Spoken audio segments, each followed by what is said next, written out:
Let me talk to you. Biggest icon in wrestling. Yeah.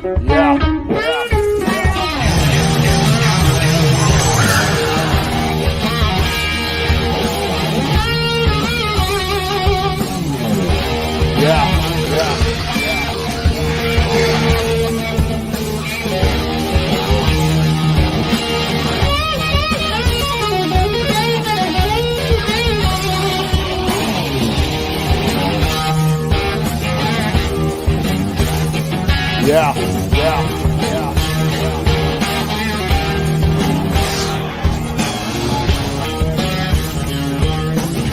Let me talk to you.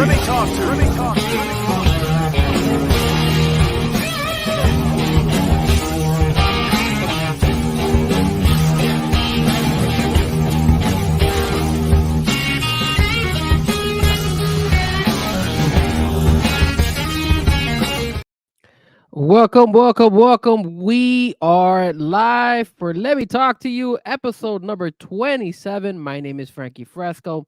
Everybody knows me as Fresco Music. And of course, my brother making his return back to the podcast, DiTrapio. What's going on, Nick? What's up, brother? How you been, bro? Good, man. I mean, I missed you last week. Last week is a little bit controversial. This week is a little bit more slow. You know, there's not that much controversy going on. But we're still going to talk about, wrestling and the Dolphins, the Heat, the Panthers. There's so much to talk about, even though right now it's slow. So, guys, don't forget to hit the follow. Don't forget to hit the like. And don't forget to go ahead and hit that subscribe button. Sir, anything special you did this past weekend? I went to a music festival with a great group of friends for Memorial Day weekend, and it was nice. Nice, man. Well, I'm glad you had a good time over there, man. I wish I could have gone, but I was here working my ass off. But we'll be making our road trip in a couple of weeks, so it's coming right around the corner. So, Yes, sir. with that being said, though, let's go ahead and give you the rundown of what we're going to talk about tonight. Obviously, it was a big night NXT. We have a lot to cover when it comes to NXT. Then we'll talk a little bit about some fight news, something that broke out with the boxing news and the UFC this weekend. We have the Dolphins, of course. We have the Miami Heat we're going to talk about. We're going to talk about the Panthers, their big win last night to tie the series 2-2.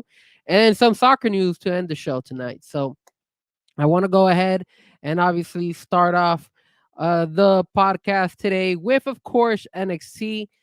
Sir, it looked like something was popping last night, and that was not you or me, but it was Sexy Red making her NXT debut. Now she wasn't wrestling, obviously, but she was out there. She was out there shaking her booty, making sure that everybody knew that she was sexy and that she was out there supporting NXT.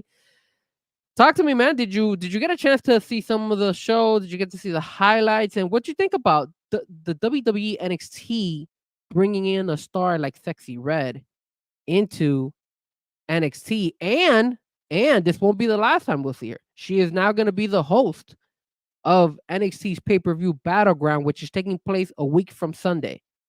Talk to me, sir. What you think about that?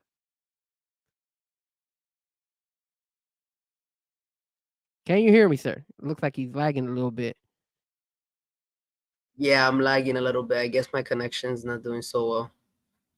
You're good, but were you able to hear me or were you not able to hear me? Yeah. Sorry if I'm a little laggy. I'll be in and out. But to answer your question, yeah, I definitely saw the highlight of Sexy Red. Pretty much being introduced into the NXT world.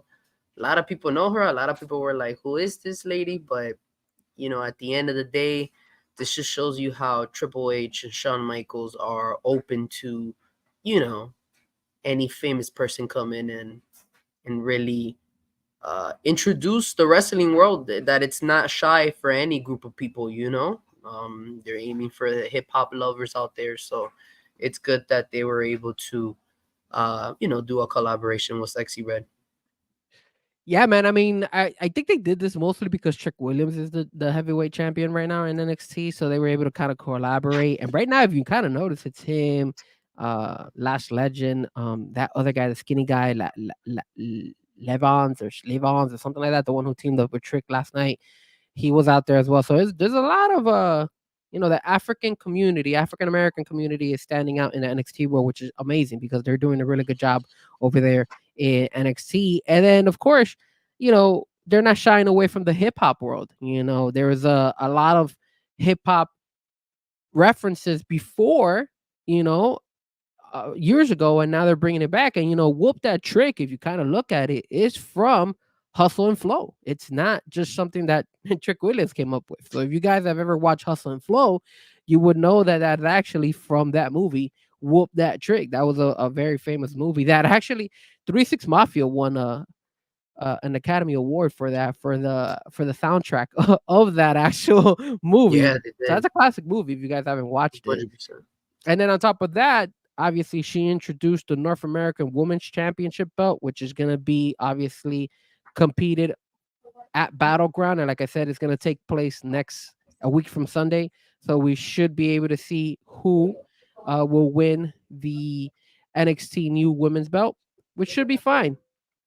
And Cat for Life, thank you, sir, for coming in. He said, did you guys know that Hustle and Flow guy Terrence Howard invented virtual reality? Did he? I don't know about all that. Did he really? I had no idea. I mean, at the end of the day, I thought that was a great movie. That's just I didn't know he invented virtual reality. I guess if you could kind of inform me and my brother what you mean by invented virtual reality. But not only was Sexy Red present, but then we had an amazing surprise that nobody expected, and that was the return, because this is not the first time she makes her way to the WWE world. It was the return of Jordan Grace, the TNA champion, making her way to NXT, and now she will be facing off against Roxanne Perez for the NXT belt. And Cat for Life says, Hustle and Flow not only created good music, but Oscar-winning performance. And Terrence Howard is a genius. He is. He's very good. Nick, if you don't remember, or if you need me to remind you, Jordan Grace actually came during the Royal Rumble, and she's the heavyweight champion for TNA in the women's division. So bringing her back to WWE and having her challenge Roxanne Perez for the NXT Women's Belt in Battleground. Talk to me, man. Is WWE taking a book out of AEW's page where they're willing to collaborate with TNA and start bringing some of those TNA wrestlers over to the WWE world and NXT world? Yeah, it seems like, I was a little bit shocked that she goes ahead and says, I'm gonna challenge you for your belt. It's pretty interesting how WWE is, like I said before, it's just being more open to, more negotiations, more business transactions when it comes to different wrestling federations. So it's just a cool idea. I think, they're gonna start off with the women's division, and hopefully it pans out. Yeah, man, I think this is fun. This is different, and I think they should keep going this route. I think if NXT and TNA are able to collaborate more often, bring them over, man. There's nothing wrong with that. It's not only bringing exposure to NXT, but I think it's also bringing good exposure to TNA. A lot of people don't know who Jordan Grace is, and one thing that she did when she came out was she introduced herself again. And what ended up happening is, if you're a big wrestling fan, or are just the casual fan, and you see her appear at NXT last night, she's gonna wrestle next week on Tuesday, and then she's gonna wrestle a Battleground. That's 3 different shows in NXT that she's gonna be in, which means she's able to go ahead and kind of showcase herself to the regular casual fan. And once she's gone, whether she wins or she loses, some people are gonna fall in love with it and be like, hey, hold on a second. What the hell's TNA? Or let me go check her out in TNA. And then you're gaining some fan base for TNA, which is pretty cool. Now, obviously, I don't know how AEW Tony Khan will take it.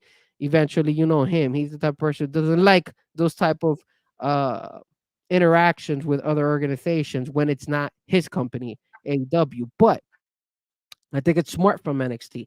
I don't Mm. think bringing her over to Raw or SmackDown is gonna hurt TNA, because if you bring them to Raw, SmackDown, obviously those are bigger heavy hitters. But bringing her NXT, man, it's a big name. They're not losing momentum, and they could only gain fans from this. And Yep. TNA fans are gonna actually not start tuning into NXT. So it's kind of like, hey, they're helping each other out. I like it. I hope they do it more often. I think at the end of the day, we're gonna get more wrestling matches that were not predictable. And remember, SummerSlam in 2026 is going to be 2 days. So this is possibly a good kind of transition to try to probably have more wrestlers in case somebody gets injured. And I know me and Sean spoke about it last night on the Squared Circle Digest, but what do if you're able to bring in more wrestlers, bring in like kind of like that forbidden door which AEW has, if you could kind of incorporate that on the SummerSlam in 2 years from now, I think WWE might be onto something. So we'll Yeah, see I what agree. happens. I agree. We'll see what happens with that. The final thing that happened last night, which was a surprise for a lot of us, was that there was a world premiere. A new wrestler, but a familiar wrestler, made his way over to NXT. And sir, this is the third AEW release wrestler that has now made his way over to the NXT world, and that is not only Mr. Ethan Page. So he was the masked man under those attacks. Lash Legend thought it was Trick Williams, but it wasn't Trick. It was actually Ethan Page. And now we finally see Ethan Page in NXT. Talk to me, man.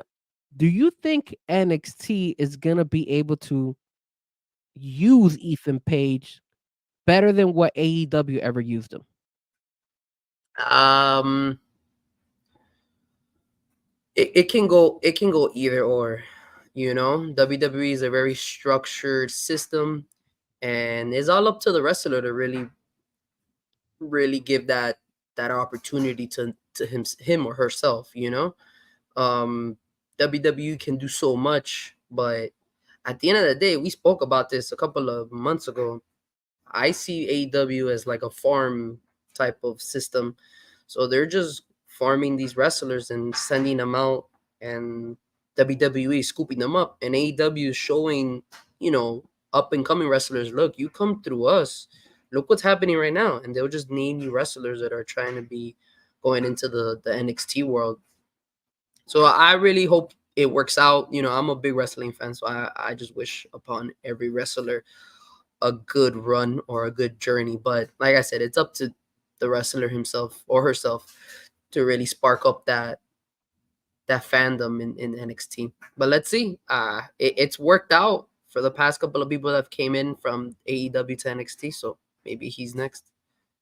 Yeah, man, there is a lot of wrestlers making their way over there, and I think they've done a pretty good job with Lexus King, and I really see some potential in Ethan Page. When he was in the AEW world, there was a point in time when they were trying to like focus on him. A couple times they put a lot of emphasis on him in Collision, did they kind of let him go? And we don't cover AEW as much on Let Me Talk to You podcast. We cover it a lot more on the Squared Circle Digest. So if you guys want to listen more to the AEW world, me and Sean cover it every Tuesday, 7 o'clock. So tune in to both my channel and Sean and Speak of the Devil, Mr. Sean Stanley right there, Stanley Media House Network. Please make sure you subscribe to his channel as well. Besides the Frankie Fresco, both of us, we go ahead and we work together on Tuesdays at 7 p.m.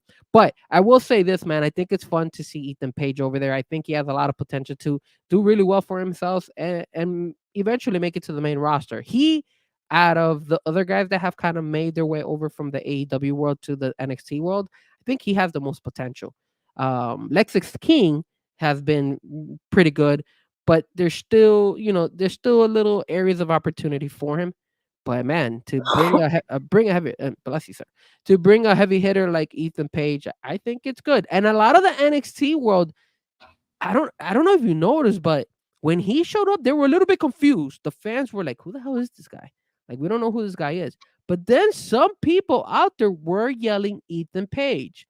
So that goes to show me that there's a lot of those NXT fans that are also tuning in not only to the WWE world, but tuning into every other wrestling organization out there. If Mhm. you're a wrestling fan, you're gonna know who he is. If he's not a wrestling fan, you probably don't know who he is. But at least right now, they were like, yo, they were yelling his name, and that caught me by surprise because I honestly thought Mhm. people didn't know who he was at the beginning, but then they started yelling his name. So I hope he does really well. I want him to be successful over there in NXT, and I want him to make it to the main roster. And it could be a steal for WWE. It could be a situation where at the end of the day, AEW might have dropped the ball with him, and at the end of the day, it could hurt him. They've had good wrestlers leave, but Jake Cargo, as of right now, is probably the only one, and it's because of so much potential. And of course, it wasn't like they didn't try to keep her; they did try to keep her, but she made that decision to jump ship. So I wouldn't be surprised that maybe we get that as well from Ethan Page, where he could blossom and be as successful as Jake Cargo has been. But we will see. In the meantime, sir, that is pretty much our NXT talk. Next week, guys, we will go ahead and we'll have our NXT picks for Battleground. So that will be fun. So tune in next week to our NXT segment. Remember, we always talk our NXT segment at the beginning of the show, the first 10, 15 minutes. And again, to all of you guys tuning in on X and everybody who's tuning in on YouTube, I appreciate you guys hitting the like, hitting the subscribe. The last episode did really well for us.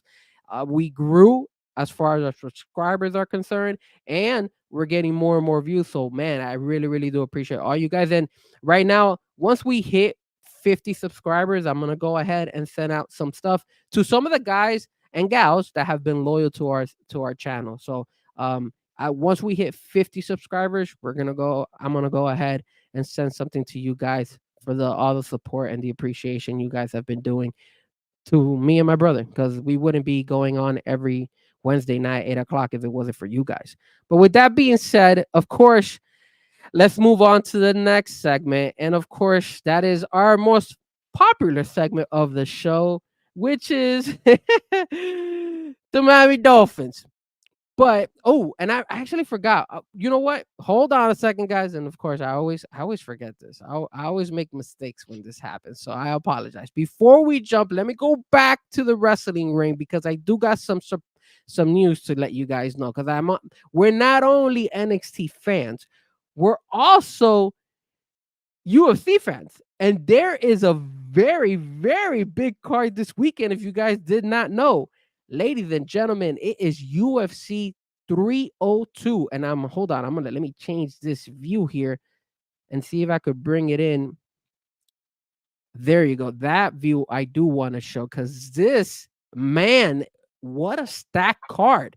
If you guys are not UFC fans, I want you guys to at least tune in to at least the main event, which is Islam Makhachev versus Dustin Poirier. And then obviously Sean Strickland, the number one middleweight, going against Paulo Costa.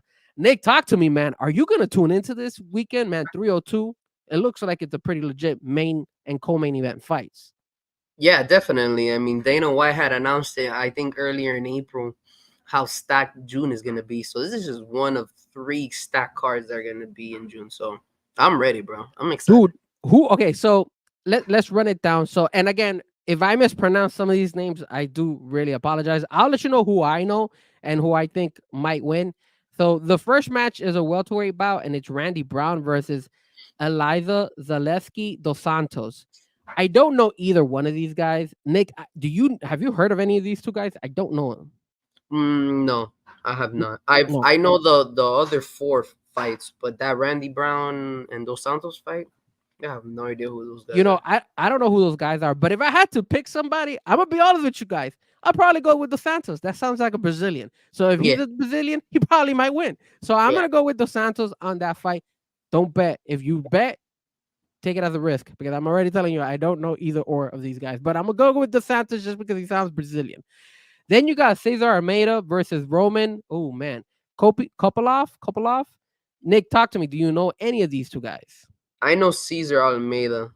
I've seen him fight before, and he's really good.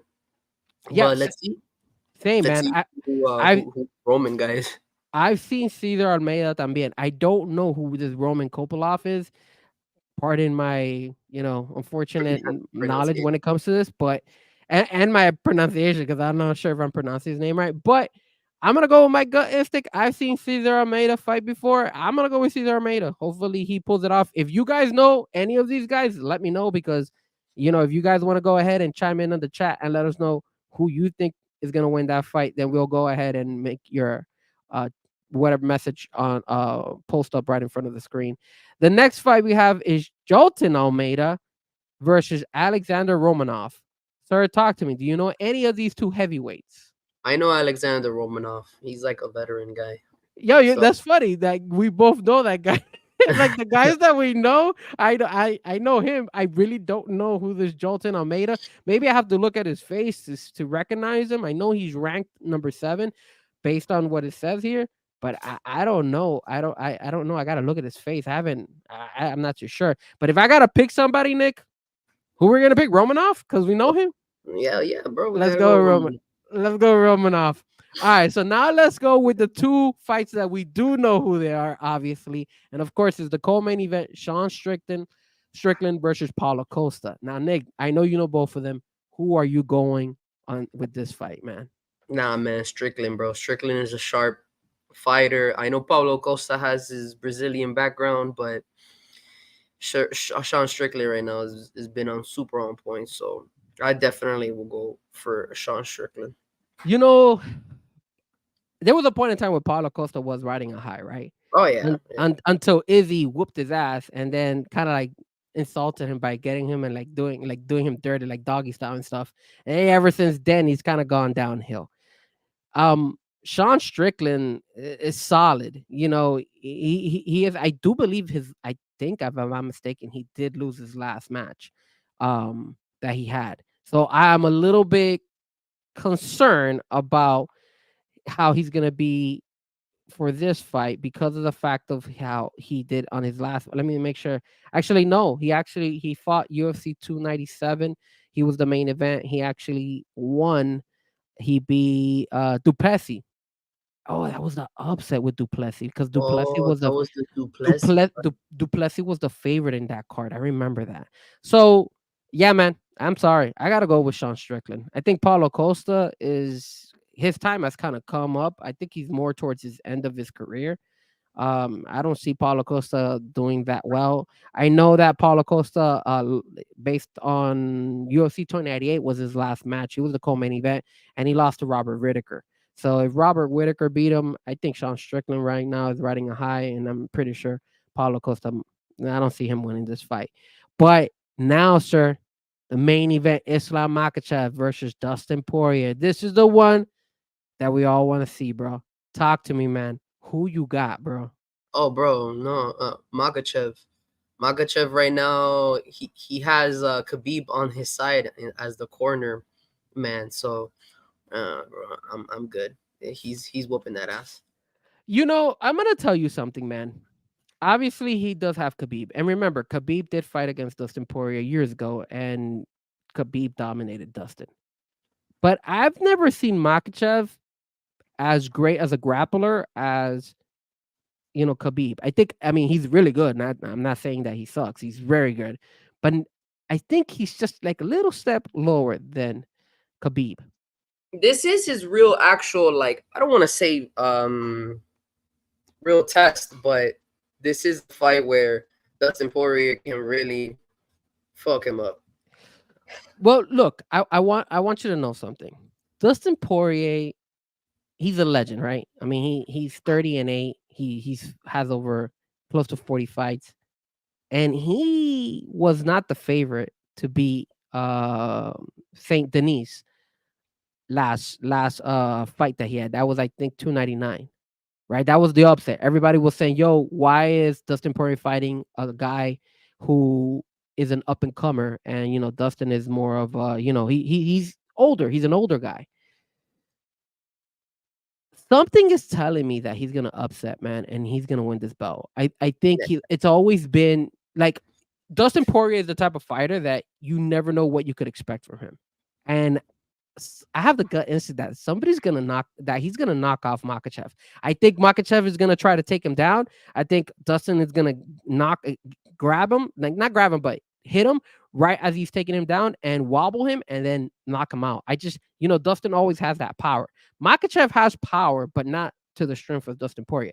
His strength is going to be, take him to the ground and dominate him in the ground and then do that. Mhm. Now, he could do that. And if he has Khabib on his side, that's how Khabib beat Dustin Poirier. He dominated Dustin on the ground. So if Makachev could take him to the ground, then I'll see Makachev winning. But something is telling me I'm going to go with Dustin Poirier. I'm going to bet my betting is gonna go for Dustin Poirier. I'm gonna bet for Dustin to pull this upset. I think he's riding high. He had a great freaking fight against Saint Denis, and then you never know, man. Maybe Dustin Poirier is able to go ahead and entice him to be on the stand up. And if he picks him on the stand up, bro, yo, man, how can you go against Dustin Poirier? Oh yeah, no, of course. He is legit when it comes to that. Now, one last thing before we go and we start talking to the Dolphins is, of course, today was announced the rematch, sir. The rematch that we, I guess, are gonna be intrigued to watch, which is gonna be Alexander Usyk, I think I pronounced that right, versus Tyson Fury 2. It's taking place December 21st. Sir, talk to me, man. Do you think Tyson Fury is making the right decision of challenging Usyk right away? He went ahead and checkmarked and said, I want the rematch clause. Give me the rematch. And now he has it. Do you think he's doing the right decision, man? Yeah, definitely, man. You got to go out there. I think Fury took this fight for granted, and I saw the first fight, and he was just kind of making a fool of himself. And Usyk took the advantage. He's a great boxer, and he took the opportunity not for granted. He actually put his fucking big boy pants and he said, I'm gonna fuck this guy up, bro. And he did. He clearly did. The first couple of rounds, he was kind of a little bit edgy, of course, but after like the fourth and fifth round, bro, that Usyk guy went ahead and said, "Yo, let me show you my fury." So I'm definitely gonna watch that second fight. I think you're absolutely right, man. I think Tyson Fury took Usyk a little bit too easy. I think he took him for granted, and I think that's why he lost. I think this time around he realized, hey, I got to take this guy more serious, and I think he's gonna come back, and I think he's gonna knock out Usyk. To be honest with you, I don't see that rematch going all 12 rounds. I hope I'm wrong. I like Usyk. I think I like the spice in the heavyweight division in boxing. So I hope we get a really good fight. But I just I think Tyson Fury is gonna come with such a chip on his shoulder. He's like, yeah, I kind of played around this time, but it ain't happening again. So it ain't happening. So now let's go ahead and let's talk some Miami Dolphins, right? And of course, if you Yeah. saw the title on the obviously podcast, it says, are the Dolphins building a better roster for the team or Tua? And since we are going ahead and mentioning Tua, why not? Why don't we go ahead and obviously uh play a little video here of our friend Tua Tagovailoa. He's going out there and obviously doing a pretty good job. Let me see if I could share this. Oh, let me mute that. I don't want to get copyrighted, but there he is. Tua Tagovailoa out there throwing the football out there in the field, and I guess hopefully we could show this. I don't think we'll get copyrighted. It's low, so but sir, talk to me, man. I Yeah, mean, Spiral, baby. he, Spiral. if you guys know, if you guys have seen, so last week I was getting a lot of heat, and I was getting a lot of heat because obviously, the whole situation with Tua and the whole of him not showing up to the voluntary OTAs. Nick, you weren't here for that, but Nick and me did talk about it for quite some time the day before. And you haven't heard anything from me on X. You haven't heard anything from me on Twitter. And the reason you haven't heard anything from me is because this is what I want. I want him to be out there. I want him to train. I want him to get better. And like I told you guys, a lot of times it's about constructive criticism. If I see you're putting in the work and you're doing everything that I think will make you better, I'm not going to criticize him. I'm actually going to support him. So I haven't gone there and I haven't said anything. I saw the videos of him working with Tyreek Hill and Jalen Waddle. Obviously, you see him throwing the football. He's lost the weight. Very happy. I hope he continues. I hope he's successful. But with that being said, Nick, The reason I ask you, are the Dolphins building a better roster for the team or for Tua, is because there's a lot of people out there that tune into a lot of YouTubers, right? There's a lot of people. We're Dolphin fans, so we are going to tune to everybody's YouTube. Some of us will, some of us won't. Some of us will be like, "Yo, I don't want to tune into this guy because this guy is a little bit too negative." Others are going to be like, "Yo, we don't want to tune into these guys because these guys are too positive, and we prefer the constructive criticism." So, you guys, I was actually, now I'm being very transparent. I was listening to TD Finstock. Now, am I a TD Finstock fan? I'm gonna tell you what. I'm a TD Finstock fan. I'm a Dudley Do Wrong fan. I am a fan of everybody working their ass off on YouTube, trying to get views, showing dolphin content, talking about dolphins. I respect everybody who does this. Look, me and my brother do the same thing. And if you have your own channel and if you're doing something small and you're trying to grow and grow and grow, respect to you, because that's the whole part of having YouTube and doing this. We want to grow our community. Yes, we could agree and yes, we could disagree, but at the end of the day, we're a family, right? We're all going to go ahead and work together, whether it's a good side or the bad side. Some things you're going to agree with me, some things you're not. Just know that I'm not doing it maliciously. I'm not doing it maliciously. If I was doing it maliciously, I could tell you right now, I wouldn't be a Dolphin fan. I do it because I love the Miami Dolphins. That's the only reason. We don't have to see eye to eye. There's nothing wrong with that. But the reason I bring this topic up, Nick, and instead of me blabbering here, is because when I was watching TD Finstock, he was talking about Tua. TD talks a lot about Tua and stuff like that. There was a comment on his video that caught my eye, and it was that somebody had written exactly this: "Are the Dolphins building a better roster for the team or for Tua?" Now, if you look at the last couple of signings, I mean, remind me, Nick, the last things that we've been talking about is a lot of people are saying Tyreek is gone, right? That we're not going to re-sign him. We didn't go ahead and extend Jalen Waddle. We didn't give him a new contract. We just used the 5th-year option. When it comes to Zach Sealer, we gave him what? I think we gave him 3 years, if I'm not mistaken. So if we gave him 3 years, that's not a big contract. When you look at the receivers that were brought in, Odell, 1 year, Braxton Berrios, 1 year. We're bringing in a lot of free agents that are like, 1-year contracts. Let me ask you something. Does it look like the Miami Dolphins are building a better roster for the team, or is it that they're trying to do this just to make a better roster for Tua? That way he could be successful. It all depends on how the contract of Tua is. If they see that they have to invest max money, then they have to make certain minor adjustments when it comes to the other positions on the offense that has been taking up a lot of chunk in our salary cap. Example, Tyreek Hill, Armstead. So we can, in a utopia world, we wish we can get everybody and have everyone be happy and max money, but that's just not how it works in the NFL. So I think the Dolphins are realizing, and this is just me, they're realizing they got to pay Tua, and in order for them to still stay afloat, they got to do something that they haven't done in a while, and is draft pretty well. So that expect more cuts, expect more draft picks, because the Dolphins are slowly doing a soft reset. And hopefully this pans out in the next year or two. It all depends on how the contract is for Tua. Is it going to be somewhere around 2 years, 3 years, 4 years? We don't know. But based off on how things are being done, I really do think they're trying to build the best roster they can for Tua with what they have. Um, Unfortunately, though, if Tua doesn't make any splashes in the next 2 or 3 years, then obviously he's back in the hot seat. Um, but are they building a better roster for the team? Nah, man, they're building a better roster for Tua because a lot of pieces are involving Tua in the sense of Patrick Paul, in the sense of the new slot receivers they got with Taj Washington and Malik Washington. So I'm thinking they're thinking depth. They know Tyreek Hill's gonna be there for this year, but I just feel like they're trying to build a better roster around for him because he's the one who's gonna be making the big bucks, man.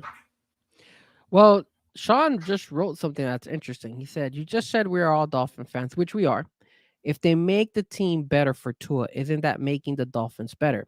It is making the Dolphins better, but is that the right way to look at these moves? Should we be making as a team organizer, as somebody who's managing the team, should I be going ahead and making roster moves to improve the Dolphins, or should I do roster moves for just one particular player?" And I say this is because if you go ahead and you just do moves for just one particular player and that player doesn't work out, does that mean we're going to go to a hard reset where it's just, you know what? We had our run. Let's get rid of everybody and let's start all over from the bottom. And then we're going to have probably like that 1 year where we only won one game and we didn't, we thank God we won one game. That is what I'm afraid of. Because if you're making decisions to go ahead and bring players for the team, if Tua doesn't work out, then we're easily able to plug Tua out of there and plug another guy in there that could make the team still competitive enough to make the playoffs or win, in the playoffs. That's the reason why I'm saying I this. I just feel like we're working on surrounding great pieces with Tua because I mean for Tua because when his first 2 years he didn't have anybody, he had nobody. Um, and then the people who he kind of flashed with, where are they now? Mike Gesicki, Devontae Parker just retired. So you feel me? Like there's just they know what they can get out of Tua. They just got to put in the right pieces around him in order to flourish. And it's been doing pretty good these past what year and 2 years now. So I don't know. I feel like if they weren't trying to build a better roster around Tua, then they wouldn't even be thinking about contract extensions for Tua. Well, I think Steven has a good point. He in the previous message that he said, regardless if it's for the team or Tua, don't you think Greer has to do what he has to do to improve the team? And he's right. That's true. He does have to do what he has to do to improve the team. He writes, "I don't understand you guys, so let's get a crappy roster and put it around Tua and see." Okay, now what I want you to understand, Steven, is not the fact that I'm trying to say, hey, let's get a crappy roster and put it around Tua. That's not what I'm trying to go with here. What I'm trying to say is, like, if we're gonna go ahead and bring free agents and sign some of our draft picks, if you start seeing them just sign for 1 year or you see them signing for 2 years and that's it, instead of signing them for long term, because you want to sign them for long term if you have Tua long term, right? Like you want to have that player available for Tua while Tua's under contract with the Dolphins. That's the goal, right? You kind of want to keep the best possible players to help the team, right? But if you're not doing that, if you're just going ahead and giving them a 1 year deal or a 2 year deal, right? You're kind of like betting on yourself on just this 1 year, this 2 years, and then saying, yo, if I don't see any success, then maybe we need to move on from not only Tua, but we need to move on from everybody and just start a hard reset and start all over again. Which obviously we don't want that. I'm the type of Dolphin fan that I'm kind of 50-50. I'll tell you why. Because for me, I don't like those Dolphin seasons when we're like 8-8 or 7-9-8 or something. Those seasons where like you're right in the middle and you don't see any progress. You're like, hey, we either suck or we're pretty good, but we don't know yet. And then what happens? We don't have really good draft picks because of that. And then we're always like the middle of the pack, which is kind of what has happened a couple of years for the Dolphins. But then you have those years when, hey, do you really want to go 1 or 2 game, you know, wins in your whole season and then everything else suck? That's the other thing. So is it important for the Dolphins to go ahead and do these extensions and try to get some of these guys for the long term? Because if Tua doesn't pan out, would you guys be fine with somebody getting him out and plugging in somebody else who could just come in and be like, okay, it didn't work with Tua, but now we could bring in, I don't know, Joe Schmo to come in here and see if he has a better result than what Tua had. Or it's gonna pan out with Tua, and he can do more with less because he's more experienced. He has better coaches around him. Why do we gotta jump all the way to being negative, bro? Yo, it was gonna pan out. You feel me? It's gonna be all right, man. I know right now you're a little bit nervous that he didn't have his perfect attendance or whatever, but at the end of the day, this guy is working hard every day to get better. This guy is hungry. You can see it that he wants to lead this team to the promised land, and it's gonna work out. I mean, we've never had this type of conversation for other quarterbacks that have had more than two. Look at Kirk Cousins when he had Thielen, Cook, Justin Jefferson, or Stephon Diggs, and it didn't pan out. So you're telling me we gotta move Kirk Cousins from the equation and put another quarterback? Nah, dude. They just had to. It panned out for them, and then it worked out, and then eventually it didn't. But Okay, I like two, I like your argument, but let me ask you this then. As a Minnesota Vikings fan, are you pissed off because we never got over the hump? We never got over the hump with Kirk obvious. Cousins. We put all our buckets on, all of our chips on him, and all he got us was a couple victories here, but we never got over the hump to even make it to a Super Bowl. I get you. But still, if they would have drafted Kirk Cousins and they knew from the get go, hey, this guy's not gonna pan out, this guy's not gonna pan out, but it's been panning out throughout the years, then hey, it panned out. It's kind of like Jimmy Butler. It didn't pan out for him for any other place but the Heat, and it was a slow progression to making it to the finals. You feel me? And so I think it's the same concept with Tua. We have to realize that he's not progressing down; he's progressing upward. He's better throwing mechanics. He's getting bigger. He's getting stronger. He's getting more authority and respect of his teammates, and he's been in the now. This is going to be his third year in the same offensive system.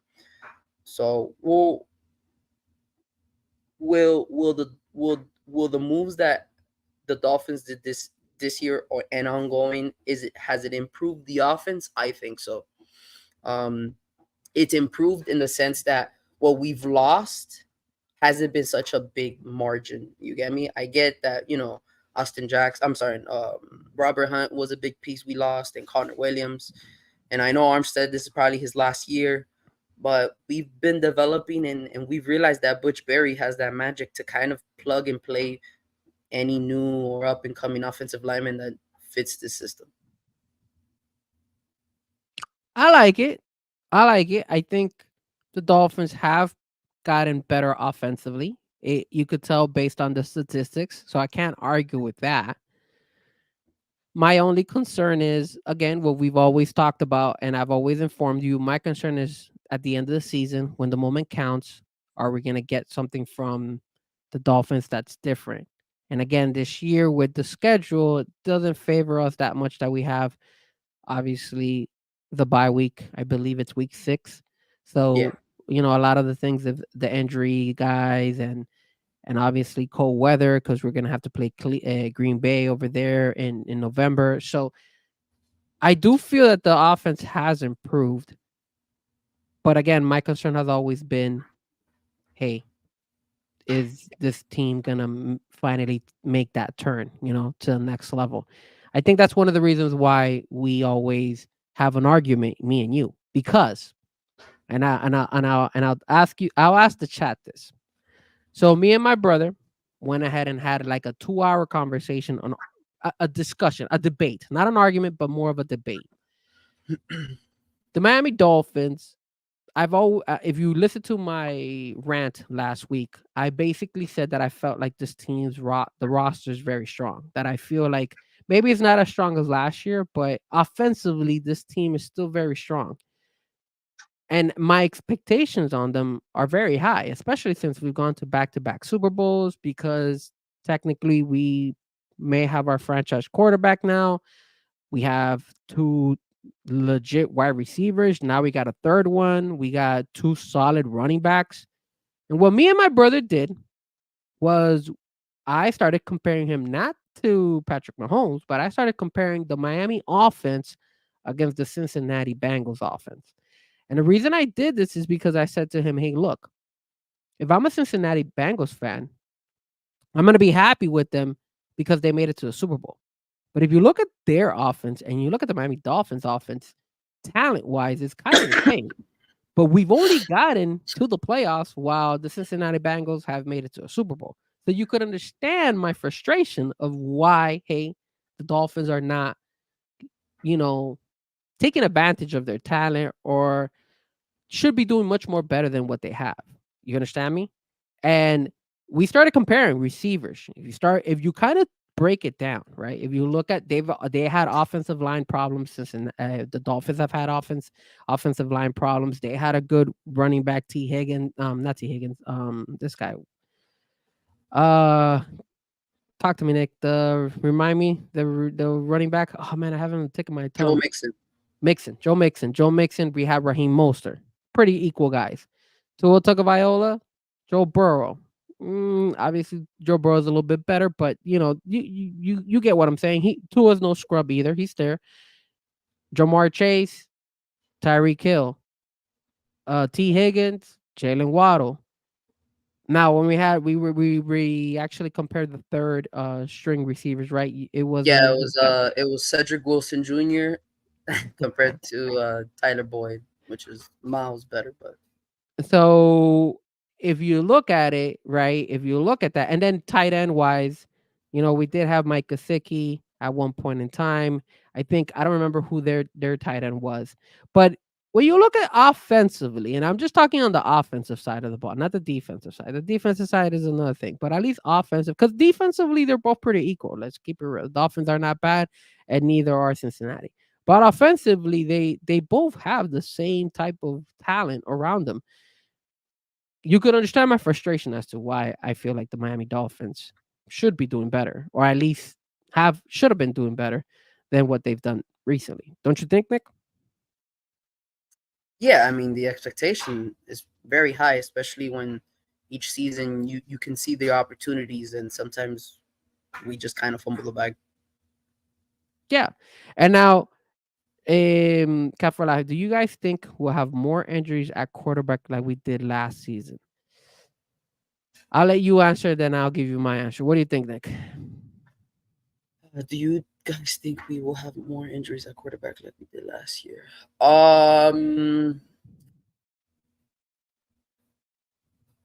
I'm gonna say I hope not, but the NFL, there's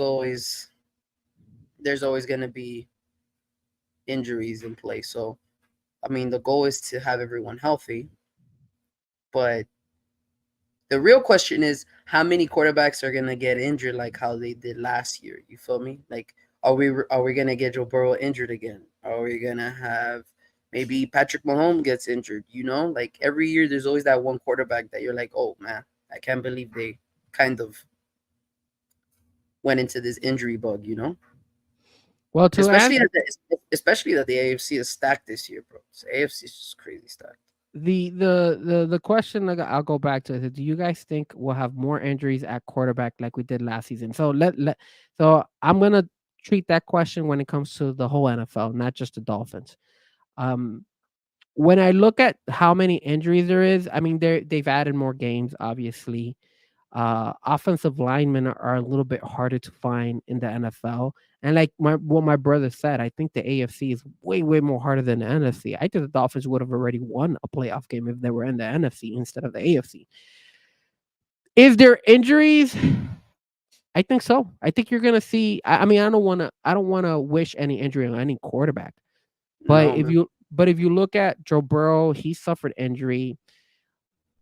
I mean, even Patrick Mahomes has suffered injuries before. Tua has suffered an injury. Lamar Jackson has suffered injury. So I think Josh Allen, Josh Aaron Allen, Rodgers. Richardson from the Colts, he's gotten hurt as well. I mean, he lost the whole season. It just, and even though the NFL has kind of made it a priority to kind of protect the quarterback from getting injured, it just seems like the quarterbacks are still getting hurt left and right, and it sucks that that's happening. When it comes to the Dolphins, here's my issue with the Dolphins. I think the offensive line, there's still question when it comes to who's going to replace Robert Hunt. We're also going to realize that we have a new center, right? So We need to see how he does, and if he doesn't pan out, is Liam Eichenberg going to be back to being the center for the Miami Dolphins? Who's going to be the backup? Uh, Also, hey, if you guys want the Miami Dolphins to distribute the ball more outside of Tyreek Hill, are there going to be more plays where maybe your first option is not going to be the person you're going to throw to? It's going to be your second or third option. So he needs more protection. He needs more time before he gets hit. All those things are questions that could arise and make it a little bit difficult. I want Tua to stay healthy the whole year. I think Tua can stay healthy. My only concern is if you're gonna redistribute the ball to a couple people, like remember that go to slant he always did. It was like Tyreek Hill would run for like 10 yards or like 8 yards, and then turn around and then boom, Tua's right there. He'll give him that. That was so predictable. They did that. That was their go-to play all season long. Like they would do that. Is there other go-to plays that they can develop where you're still gonna buy Tua enough time before he gets sacked or he gets hurt? And keep in mind, he's lost weight, so he's gonna be more agile. So I'm assuming he's gonna be running around more often if he doesn't see anybody open, and that's a little bit of a concern too. Like what are we gonna get? And remember, last year was the first time we ever got Tua healthy for the whole season, so it looks bright because he was able to survive the whole season without getting hurt. But it also is a little bit concerned for me that he's lost the weight because he's also kind of proving to me that yes, he does want to improve in his technique of throwing the football and his movement and stuff. But remember, Tua is also prone to hold on to the ball, even though he's kind of stopped doing it last year. But if he starts doing that again and 20 pounds less, gets tackled by one of these big boys, it could look really bad for us. So I am a little bit worried about that. I am a little bit worried about Tua and I'm his. not, man. Uh, He's pretty much doing a dirty bulk, bro. He's just building that muscle around, the areas that weren't really that muscular, and he just because he's shedding weight doesn't mean he's shedding muscle. He added the muscle, and now he's shedding out the extra fat that he created in order to build that muscle. So it's not like Tua is going to be more fragile this year because of the weight he lost. No, al contrario, his body's going to be stronger because there's more muscle than actual fat, or good just point. water weight. A Tua that was 225, it doesn't is not going to have the same muscle mass as a Tua who's at 240, and then drops, and then Tua that's 240 is going to have less mass than the 225 that went back because he's building that weight into muscle. So 15 pounds is not really him losing 15 pounds. It's probably losing 7 pounds of fat, and then adding another 4 or 5 pounds of muscle. That's not a bad idea. That's not you're more of a gym person. You're more of a body person. So I can only rely on what you're saying and trust what you're saying. So if you say that is possible and that's what probably his body is doing, then maybe it's not something that I should be worried about. For me, I'm just hoping because even though you might have more muscle, the bones are still capable of being broken. And I'm not saying I want anything to happen to him, obviously, but it's just my concern will be if I start seeing him wander around and trying to do plays with his feet instead of just I having don't. enough time to find his second or third read. And keep in mind, Nick, again, the pressure is on not only on Tua. Let's keep it real, guys. This year is a do or die for Tua and for Mike McDaniel. Tua, if he doesn't get his contract, if the Dolphins are not able to re-sign him before the first game of the season, this could be a do or die for Tua because this if he gets hurt again, then that puts a big burden on the organization. And then second of all, if Mike McDaniel doesn't have a winning season, then a lot of people like to blame him. He could be in the hot seat. He could be like, "Look, how are you not producing more with the talent that you have around these guys?" I I get you. I get you. But like I said, Tua's progressing, and Do I believe he's gonna extend plays because of the way he's lost? I don't think so. Um, I think he's gonna still be a pocket passer. I think Mike McDaniel found out that having a quick release is the way to go. I actually believe they're gonna run the ball more this year. I know they kind of ran a lot last year, but now with the extra depth that they have, with Jeff Wilson Jr., with Wright, with Raheem Mostert, with Devon Achan, with Chris Brooks, I think Mike McDaniel's like, look, the team that we had last year was great. We just need a second and third type of depth for them to not feel so pressured to come back after an injury, you know?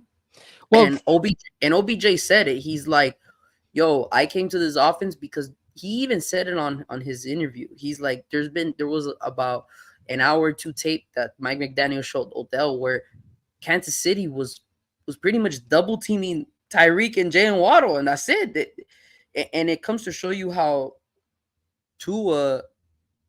I don't think it was too much Tua. Mike McDaniel wasn't believing his other guys like Braxton Berrios, Cedric Wilson Jr., and um, and River Crackraft. So wait. maybe that So you're saying that by the opponents double teaming Tyreek Hill or Jalen Waddle and Tua not looking at his third or fourth route runner, that's a coach's fault.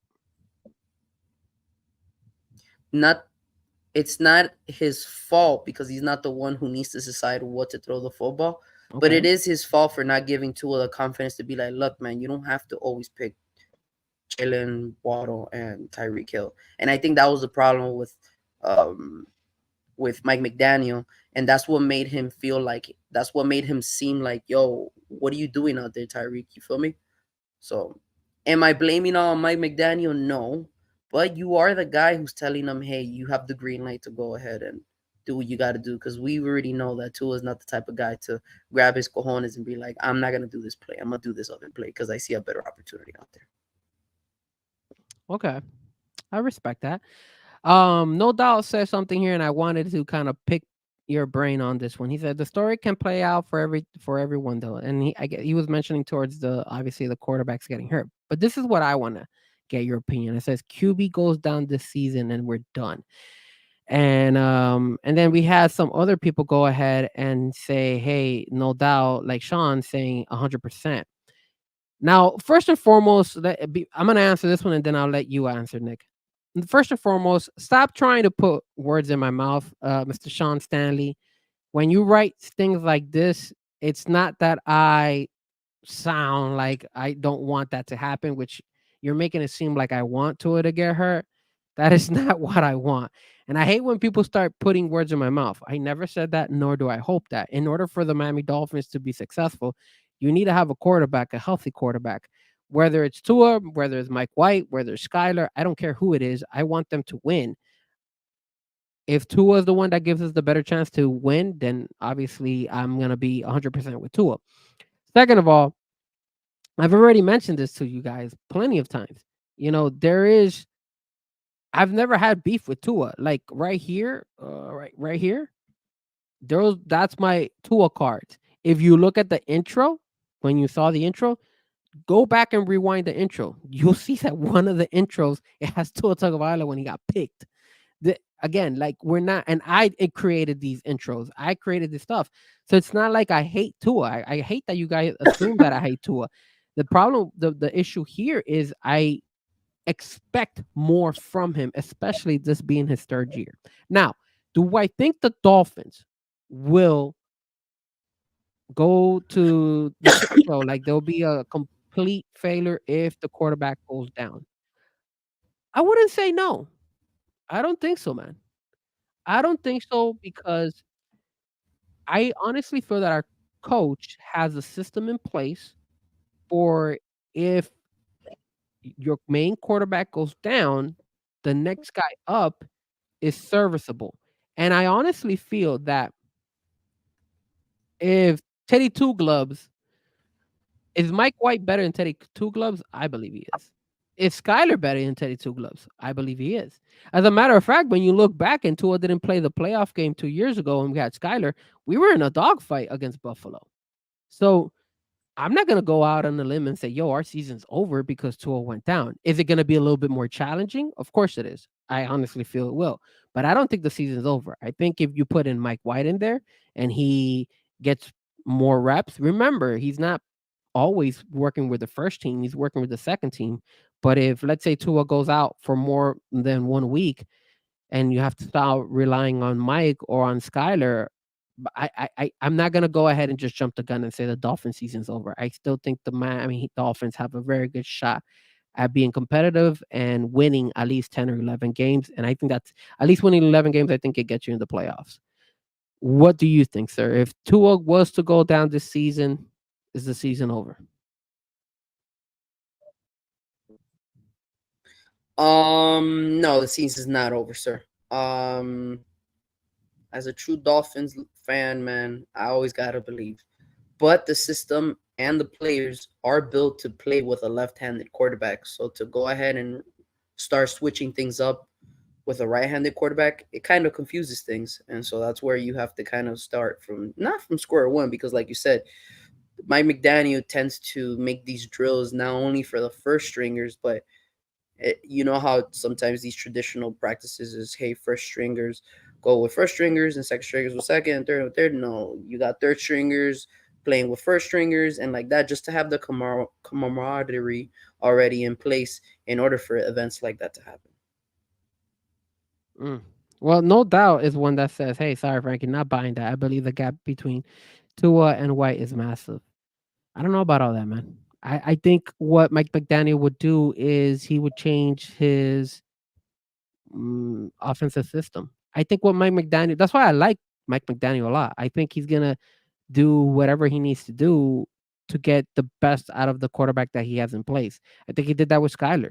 I obviously he made certain plays in order for have success with Skyler under center. I think he does the same thing with Tua every time he's in center, and I think he would do the same with Mike White.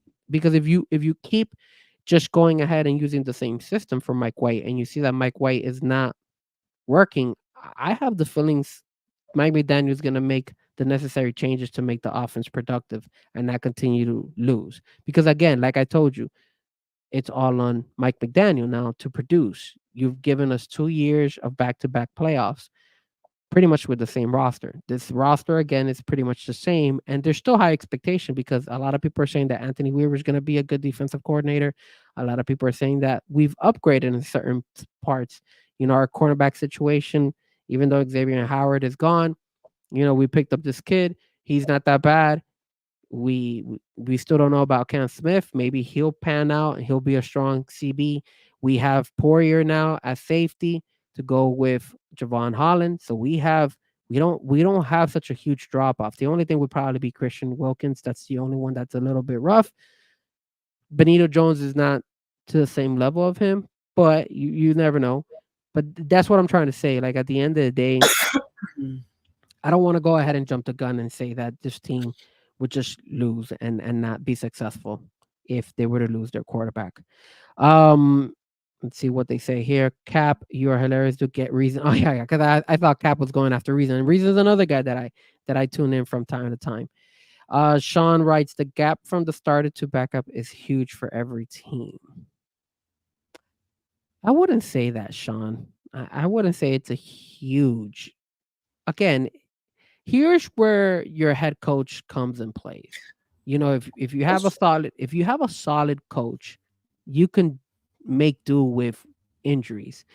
L- Look at Nick Foles when he came in and he had to come in for Carson Wentz, and I know Carson Wentz was balling that year, and then Nick Foles just came and he won and he took the team to the Super Bowl and the playoffs all the way, rode him all the way to the Super Bowl. And it was all on the coach. Like the coach made the necessary changes in the game plan to make it. So I wouldn't say it's a huge gap because if not, they wouldn't even be in the NFL. What do you think, Nick? You agree with Sean? Do you think is that there's a huge gap from the starter to the backup for every team? I don't want to say the word huge because everyone has to run through the same playbook. kind of have that same confidence.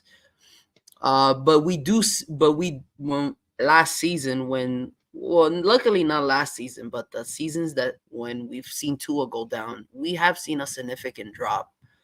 Um, and that's where I'm always a little bit upset with the Dolphins because if we see it, why don't they see it? You get me? And put more competition in the QB position for moments like this, obviously.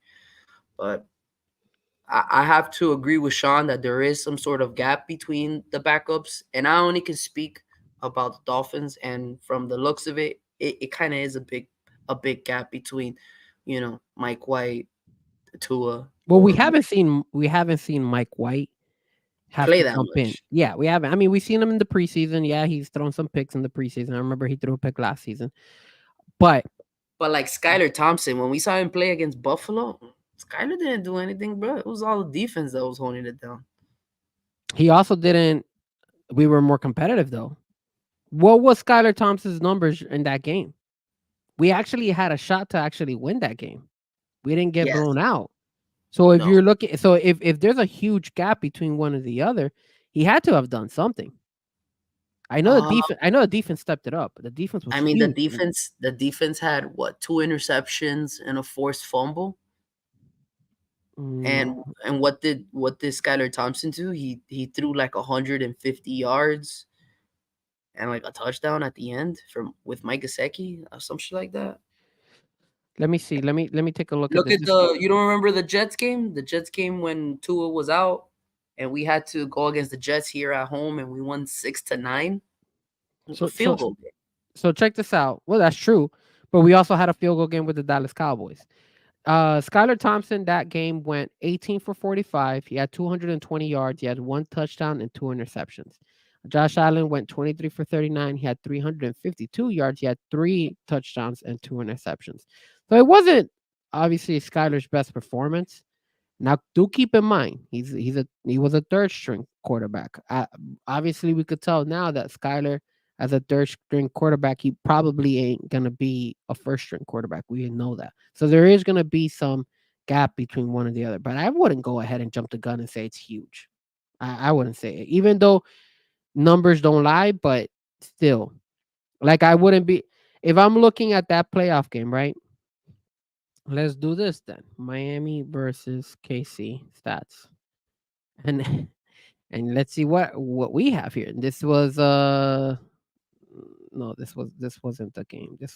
Let me put playoff game because they're giving me the game in Germany and I don't want that.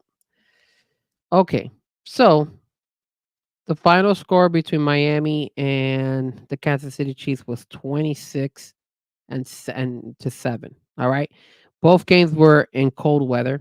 Obviously, one was more extreme than the other, obviously. But let me repeat the Skylar Thompson stats. It was 18 for 45. He had 220 yards. Tua had 20 for 39, 199 yards. Skylar had one touchdown. Tua had one touchdown. Skylar had two interceptions. Tua had one interception. So was there really a big gap between one and the other? When you look at it, and if you're looking at the Buffalo defense and you look at the Kansas City defense, they're not that big of difference. They're still two very solid defenses, in my opinion.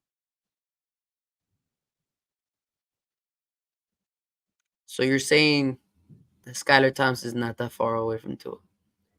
I'm saying that that term "huge" is not accurate, in my opinion. Yeah, it's I not huge. I feel that there's a gap, but but that's where you have a coach. If you but have a there coach, go ahead. but nah, man. I get what you're trying to say, but for me, Skyler, even though numbers are kind of similar, there was just too many different factors. I still feel like, yeah, there's not a huge gap, but there is a gap. But and you gotta agree, we did see if Tua was in that game with Skyler instead, then I think we would have won that game with Tua. Sorry, we just gotta go a couple. I mean, we have references between the Dolphins and Kansas City. I mean, and Buffalo. How many games have Miami won against Josh Allen in Buffalo where Tua has been playing? He hasn't. So I could only go by his stats. And Sean says something here which I think it's irrelevant. Sorry, Sean, I gotta call you out on it. He wrote and he said Kansas City won the Super Bowl with that defense. You're telling me that Buffalo defense did not go head to head with that Kansas City offense? I mean, I think that Buffalo defense could last year could have easily made it to the Super Bowl. It was just one play here, one kick away from Buffalo probably going and eliminating Kansas City instead. You understand me? So there's not a big gap. Just because one defense went to a Super Bowl and the other one didn't, doesn't necessarily mean that Kansas City defense was way better than that Buffalo defense. I honestly feel that they're very comparable to one another. I think the difference between that one, to be real honest with you, was nose hair. Those teams were very equally to one another. At the end of the day, they're not that off when you're comparing both of those, dude. They're like just the cookies fell in Kansas City's way, and Patrick Mahomes, at the end of the day, is just, in my opinion, a tad better than Josh Allen. That's all. But you know, I don't know. And he wrote, "It's just not the numbers. It's setting the players up with touch passes." He also writes, "Did Buffalo defense win the Super Bowl?" Again, Sean, you're knocking a Buffalo defense because they didn't make it to the Super Bowl. Are you gonna say that the Miami Dolphins? Let's go back and let's say this Miami Dolphins team was healthy as hell, right? Healthy as everything, and they go against Kansas City, and Kansas City beats us by like 3 or by a touchdown.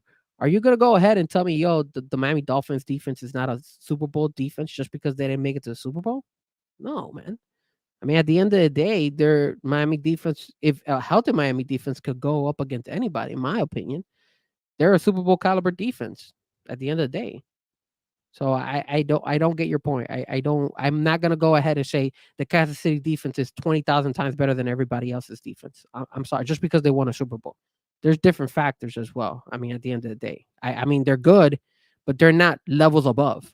And then the other thing I was telling you about the gap situation, I use that reference because Nick, remember, look what Eric Spoelstra does when you have injuries, when you have situations, he still is able to go ahead and make the necessary moves to get the Miami Heat to playoff games. I mean, look, for the love of God, the Indiana Pacers got swept. They couldn't even win one game against Boston. We had everybody injured. We found a way to beat them at least one game. So we even did better than Indiana did, and it was just because of the coach. That's why a lot is riding on Mike McDaniel. A lot is riding on Mike McDaniel. So, let me see what they say here. One before we move on. It says Mahomes is top 3 all time. Allen is top 5 right now. Ooh, Nick, I want your before we move on. Do you agree with that comment, sir? Mahomes is top 3 for sure, but is All Allen top? time? All time? Already? Mahomes top 3? All All time time? already? I don't know, man. You gotta. I'll Well, say top Bra- 5 all time. well, Brady's up there, right? Who else is better than Patrick Mahomes all time If besides Brady? if you this is my generation. I can't go back in time, the 60s and 70s and 80s. Nah, man. I But that's only all can tell time. you That's what all time means, bro. if I had to say all time in my book, because I'm 30 years old and 30 years of all time, probably Brady, Peyton. mm, You think Peyton, Peyton Manning was better than Patrick Mahomes? yeah, Damn. yeah, Well, he yeah. did have I mean, talent wise, if we're just comparing talent besides championships, there is a good argument there. I mean, for me, I would have Steve Young above Patrick Mahomes, even though Steve Young, um, he kind of had a downfall towards the end of his career. I mean, Troy Aikman, those are some all time Well, quarterbacks Montana, that those are the guys that obviously that's hard. I can't talk about because I didn't live through those times. But when it comes to like 2000 and above, 100% Tom Brady.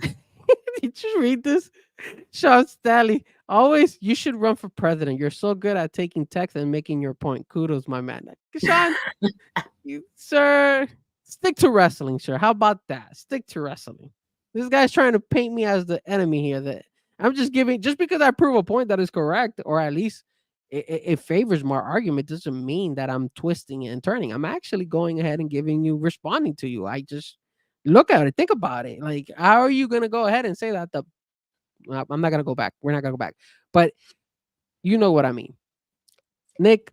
I think all time, no doubt. I think it was No Doubt who wrote that. All time, dude. I don't know. And then Josh Allen is top 5 right now. Do you Yeah. feel Josh Allen's top 5? Ooh, you have him in the top 5? Yeah, I'll have him at 5. All right, so let's do this before we move on to the Miami Heat topic. Let's go ahead and see who is our top 5. So obviously, we both agree Patrick Mahomes is number 1, right? There's nothing about Patrick. All right. So who is number 2? Would we go ahead? We both agree that maybe Joe Burrow is better than Josh Allen. Right? Yeah. We can Okay, put so that. we'll go Joe Burrow. And again, it doesn't matter. We just need top 5. So Joe Burrow. Now, the next one, and we still have 2 more spots, or at least 3 more spots to fill, and that would prove that he's not top 5. Is Lamar Jackson better than Josh Allen, in your opinion? Ooh, that's a tough one. Nah, I don't think so. Chad says, I'll take Mahomes over Young and Aikman. I'll take him over Montana. We saw Mahomes throw the ball literally parallel to the ground. Stupid.